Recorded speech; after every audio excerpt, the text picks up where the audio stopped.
I promised a video on the Ukrainian dialect of Swedish, so finally, here it is. Gammalsvenska is a dialect of Estonian Swedish spoken in the Ukrainian town of Gammalsvensk by in the Khersonska Oblast after being brought there by Estonian Swedes who were deported from the island of Hiiumaa in 1782. This is because after Russia successfully claimed land in what is now Ukraine from the Turkish in the 1770s, Catherine II, the empress at the time, decided to forcibly remove a bunch of Estonian Swedes from the island and relocate them to the newly acquired land. This area would in part become Gammalsvensk by. The language of Gammalsvensk by, known as Gammalsvenska, is a direct descendant of the Daga dialect of Swedish with many archaic features reminiscent of Old Norse. Gammalsvenska contains the diphthongs e and o, which are largely absent from other Swedish dialects, examples being hem becoming heim and lök becoming lök.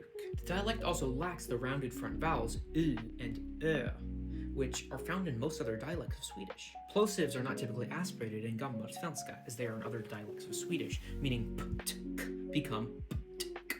Much like other dialects of Eastern Swedish, Gammalsvenska doesn't use pitch accent. Verbs in Gammalsvenska are conjugated differently than they are in standard Swedish. Verbs are conjugated based on number in the present tense, and depending on if there's an auxiliary verb ha or skilt in the sentence. The verb boka, meaning to bake, is conjugated like so.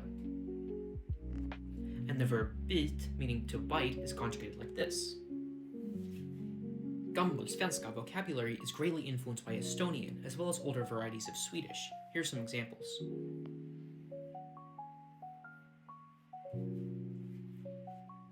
Sadly, Gammalsvenska has mostly died out since World War II after Soviet pressure to change to Ukrainian or Russian, with most remaining native speakers being very old ethnic Swedes born in the 20s and 30s. Standard Swedish was still taught in the town until only about a few years ago, when the main school was destroyed by Russian drone strikes. Speaking of, the town has been bombed to almost nothing by Russian forces since the beginning of the invasion of Ukraine. The south side of the town is almost completely decimated, while some still remain north of the river. Much of its population have already fled, and the Swedish government has been offering asylum to many of its refugees. Before the war, the town had an estimated population of 2,000 to 3,000. Now, it's estimated there's only about 70 left. You can donate to the preservation and restoration of Gammalsvensk by at svenskbyborna.se.